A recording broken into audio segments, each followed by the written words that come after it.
Broadcasting from the business capital of the world, this is the Podcast Business News Network. Excited to have our entrepreneur, our author, our leader, our coach. Amazing. He's the owner of Spice Catalyst, and there's so much to him and the work he's done and all he's accomplished with his amazing resume and in professional development and mentoring now. He's helping so many with their product marketing and to really gain, these amazing skills to help you, your business move forward with product market training is just one of the things he does. He can tell you a little more about himself, but I'm honored to say I know he's a swimmer now too. How are you? Lifeguard. Life-saving certificate. Look at you, man of many hats, more than I even expected today to learn more about you. David Fradin, amazing background you have with what you do. I know you're just very modest. Just tell us a little bit about yourself before we start today's conversation. Again, Spice Catalyst is the website. Go right there now. I was classically trained as a product manager at Hewlett-Packard. And then Apple recruited me to bring the first hard disk drive to market for the Apple III. And then I became the business unit manager for the Apple III product line. And Steve Jobs is running the business unit for the Macintosh at the same time. And I brought about 70 products and services to market over the years in hardware, software, internet, telecommunications, and so forth. And about 12 years ago, I started Spice Catalyst to teach product success, or what others call it, product management and product marketing. In the process of doing that, Wiley approached me, the big textbook publisher, and they asked me to write a book on successful product design and management toolkit, which, by the way, is available if you look up my name under Amazon, any place in the world. You could get it. It's a little pamphlet. It's only 798 pages.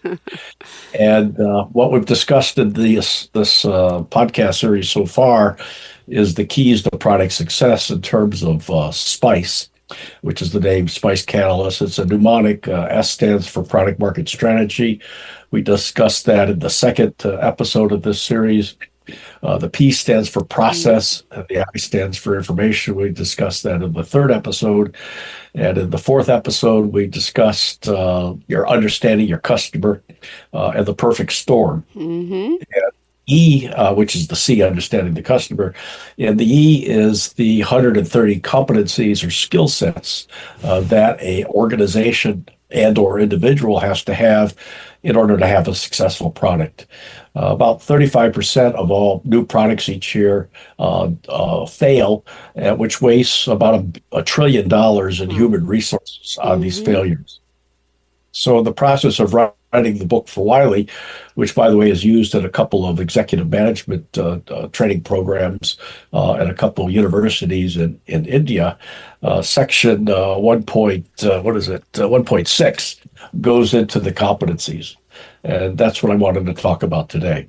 Perfect. Well, thank you for sharing that. And let's get started. Where do we begin? Yeah, on tap for today. Excited you're back with us, and hope everything in the personal life is going well. I know you told me about some problems at the house, but we're getting those worked through, right? Yep. All right. Good to know. Just a recap from last week, because we did bring that up. So employee skill sets today. Bring it on. Well, a competency is the ability to do something successfully and efficiently. And an organization has to be able to do that in order to have a successful product. They fall into different areas. The hard skills, which I'll talk about, which are teachable abilities that can be defined and measured, and soft skills, which are less tangible and quantifiable. The hard skills, you could layer them from basic to intermediate to advanced. And you need a few advanced skill sets within your organization, but frequently you can go outside the organization and hire consultants if you're weak in those particular areas. Okay. And what I strongly encourage organizations to do is to do an evaluation of the skill sets and competencies in their organization and at their what levels they're at, basic, intermediate, and advanced, and put together essentially a competency or skill sets map and then put together a training program over time to enhance those skill sets and competencies and make them better. At Spice Catalyst, we offer an evaluation service where we can come in and do that for an organization. Some of the organizations we've done this for is like GameStop about 12 years ago and others. Yeah. So getting started on it, first, it's the issue of management. Do you have managers in the organization? And by management, it's a classical definition. What a manager does is plan, organize, staff, coordinate, and direct what's going on. And each of those takes different skill sets. For example, a plan is a layout, a step-by-step of what needs to be done. Organizing is finding the right group of people to hire and or place in that particular area. Staffing is the finding, hiring, training, motivating, and firing of people. And a lot of people have difficulty doing that. They really don't know how to go about doing it. So that's an important skill. And coordinating. An example of that is I used to handle the PR for the board of directors at Hewlett Packard, and we traveled to Corvallis, Oregon, where there was a division, and then we went to San Diego, where there's a division, and then the board, prior to my joining the company, went to, I think it was a division in Colorado. And HP and the HP way tries to keep all of their divisions to less than 500 people, so that the division stays as close to the customer as possible. Well, to the board's surprise, those three separate divisions in different groups at HP had under research and development an inkjet printer. One was doing plotters, one was doing consumer printers, and I forget what the other one was doing. And they didn't know that the other two divisions were doing the same thing. So the board was important in terms of coordinating that development work, so research and development dollars weren't being wasted. The next skill set is leadership, and that's the ability to motivate with visionary coaching, democratic pace settings, and so forth. And I was lucky to be in the Civil Air Patrol program as a teenager growing up, and I went through their leadership school. So I learned how to be a leader. And of course, you have to trust your leader to follow them. I know sometimes some people in the halls of Congress say that the president is not leading, he's following. Well, you have to have followers in order to be a leader. So you have to have both leaders and followers. Staffing is the act of defining the responsibilities. And there you define as a job description, not only the responsibilities, but also the authority of the person you're trying to hire, and to make sure that you've got authority dispersed sufficiently so small decisions can be done quickly and larger decisions can take a little bit longer. One of the things I found when I did the evaluation and assessment of GameStop is that all decisions rose to the level of the executive committee in the company, and they only met once a year.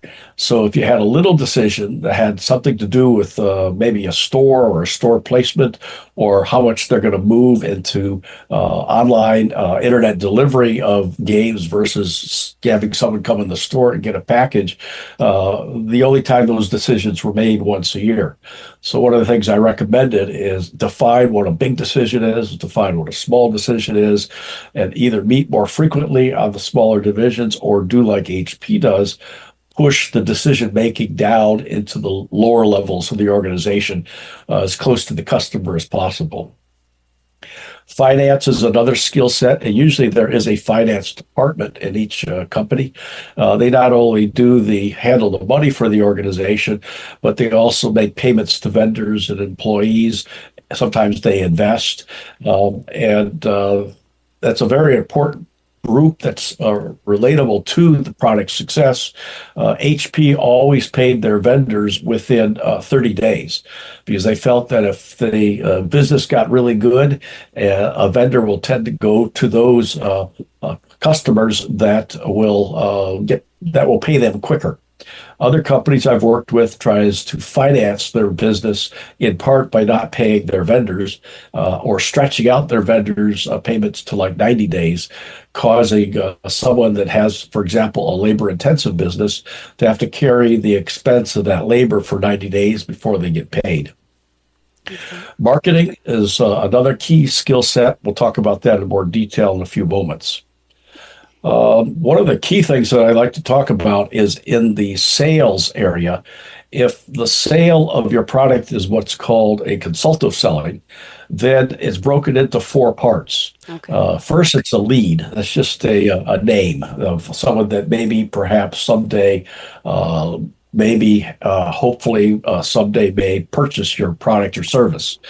Then you qualify it, and this determines that they have a real need, that they have a budget to buy it, and they have some level of urgency and somehow involved in the qualified lead. Either the person you're talking to is the decision maker, or they can get you to the decision maker. So once they have decided that that's the product or service that they want, the decision maker can say yes and go ahead. I made a sale a few years ago on an electronic delivery of assembly drawings and instructions to the shop floor to a company called Applied Technologies, a division of Litton Technologies. And the VP of Manufacturing wanted this electronic delivery to the floor of the assembly instructions because there was constant changes going on in the product. The product was a detector that was put on a Air Force or Navy airplane, and it could detect a missile getting fired at them. Well, our other countries like China and Russia or the USSR at that time was constantly changing how their missiles would operate. So this radar detector would have to get updated frequently, and thus the product had to be changed on the shop floor. So he said, yes, I wanted to buy this $150,000 system, but that company required 48 other signatures throughout the company. So I made the sale, but then I spent the next 6 months talking to the other 40 decision makers in order to make get the final purchase order. So understanding the qualified is as a prospective customer is important. The third part, and each of these three parts typically take about 25% of the overall effort, is you convert them to a prospect. You understand what their needs are, your product or service satisfies the needs, and you give them a proposal. And then you got to go through the close. I sold a recommendation system to Sears for the Sears.com and Kmart.com websites about 15 years ago. And after I made the sale to those division managers, the insurance department jumped in and insisted that we have insurance on it. And I had to explain that there's no risk there. It's not really need insurance on software. And but then the purchasing department says, the only reason we'll buy this is if you give us 15% of the stock of the company. It was like a $15 million deal. So that made me have to get other people involved, put together a written agreement, and finally we nailed all those things down before we could close on the purchase. So most people don't understand that, and that hence they're not successful in the sales part of the area. Another area that you have to have people that are competent in is called business development. And they're different from the salesperson in the sense that they occur before an actual purchase is made. And they try to develop and understand what the customer's needs are. And in some cases, they may help direct develop a product to specifically map in to the customer's needs, which leads to a future sale. Account development is after the sale has been made. If there's other divisions that could use the same product or service, then you spread out throughout the organization. Like at that time, back in 2007, 2008, Sears had 140 different operating divisions with 140 different websites. So as a result of making that one sale to the Sears.com, I was able to spread out to the other divisions and make additional sales. And those sales are a lot less expensive to accomplish because the the qualification and the reputation of the credibility of the organization doing the selling has already been established within the target customer. Then you need skill sets and companies in the area of support, of service, of installation, then in the areas of product management and product marketing that this series of podcasts cover. And that includes the things we've talked about so far, the product market strategy and so forth. The product development area, you have to be able to identify what technologies are available out there and how are they going to change over time. For example, you see the background behind me, that's the view from the lanai of my vacation rental condo in Maui. And when I had it renovated in 2001, Amazing. And put a new tile floor in, I wanted to have internet connectivity throughout the condo. So I had my tiling guy cut a groove in the floor to put in Cat5 wiring from the front of the unit all the way to the back of the unit, because I like to sit out on that lanai when I'm in Hawaii and at work. But just a year later, Wi-Fi came out, which eliminated for the wiring. And I got fined because he was not supposed to cut a groove into the concrete because it was reinforced concrete, and the roof may fall on the general store that was below us. So as far as understanding technology needs, you need to be able to project ahead what kinds of technologies might be coming along. Then there's designing the user experience, and there's 4-year degrees people can get in UX design at many universities. That's amazing, all these new technologies and jobs. Next one is identifying what the partner's requirements are. If you have a partner like an OEM or a systems integrator, you have to have a repeatable development framework. Otherwise, you end up with a culture of blame, which I talked about in an earlier podcast. You got to be able to prioritize which features need to be developed second and third. You have to validate the thing that you built is actually going to work before you ship. You got to freeze the schedule rather than letting the schedule slip until such a point in time as you miss the market window.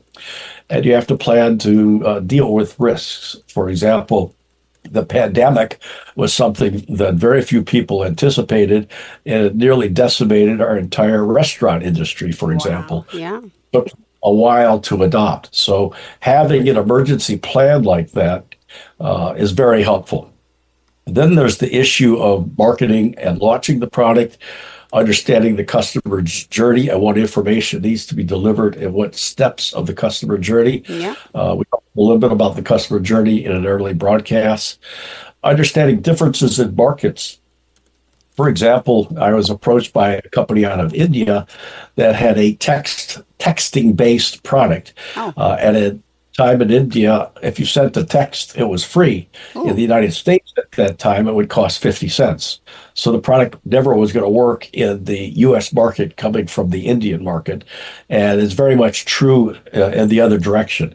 The European markets are different than U.S. Asian markets are different. Middle East markets are different. Russia markets are different. For example, in Germany, there's no such thing as direct email or direct mail marketing because it's against the law to keep a list of people. And that dates back to the Holocaust, where the Nazis kept a list of the Jews and then used that list to do unsavory things to the people on that list. So you have to understand the differences between the different markets. You have to have the ability to develop messaging. And then in the area of promotions, packaging, and bundling things, like at Apple, we knew that John Sculley, the president, was formerly the president of Pepsi. So we put together promotions that says if you buy 5 Apple IIIs, you get the 6th one free, which was common pop soda marketing technique. John understood that immediately and signed off on it. Then identify the media where your customer lives and have your media mix in terms of your advertising. Distribution channels are very important because if your sales force and your distribution channel is not calling on the people that would buy your product, then you've got to develop that in order to be successful. Next one is training the sales force and the support people. Okay. Having a sales tool plan where do you need brochures? Do you need websites? Do you need PowerPoint presentations? Do you need podcasts? Do you need videos? And then the overall sales planning, public relations planning, advertising planning, content planning for the internet, in particular for social media planning, metrics and analytics so that you can monitor. In the olden days before the internet, one advertising exec says, I know I waste 50% of all the money on advertising. I just don't know where. But today we know exactly where, what ads are working effectively with A/B testing and what things are not. So you can optimize on that.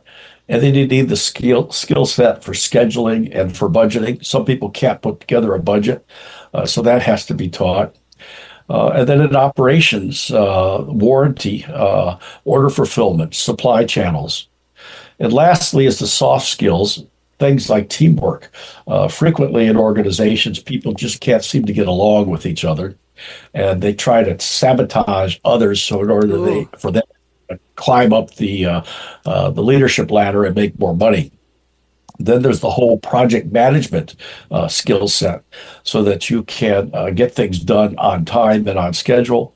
Working with other groups is a skill set, working with other individuals.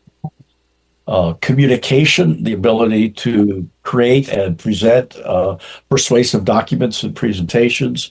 And then there's negotiation, how to negotiate, and mediation. Time management is important. Every morning I get up, I make a list of what I hope to do that day, and it gives me great pleasure to cross things off the list.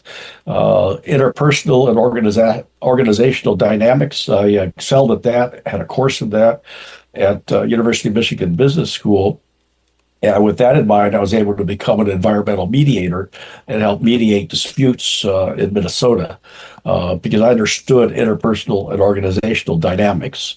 And then tool use, things like Microsoft Word, Microsoft PowerPoint, and so forth, you need to be able to do. So that's about it of the high-end approach to the 130 skills or competencies that I've identified. And like I said, my book, Successful Product Design and Management Toolkit, in section 1.6 goes into more detail on each of them now that everybody's exhausted listening to them. Beautiful. No, this is amazing.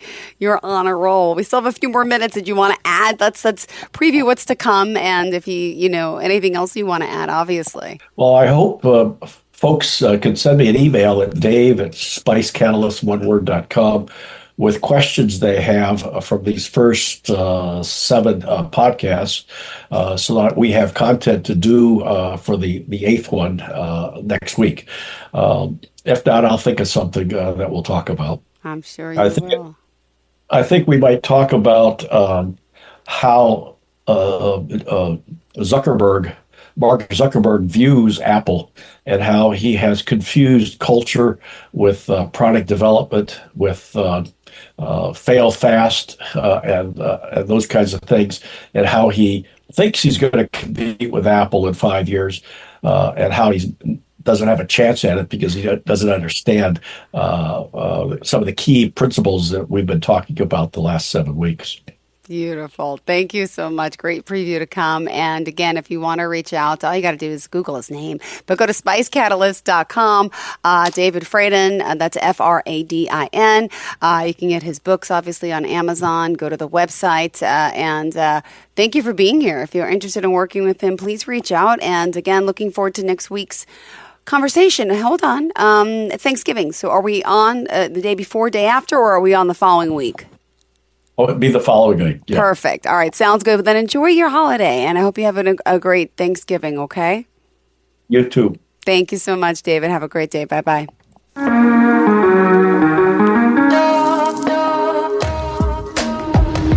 Broadcasting from the business capital of the world, this is the Podcast Business News Network.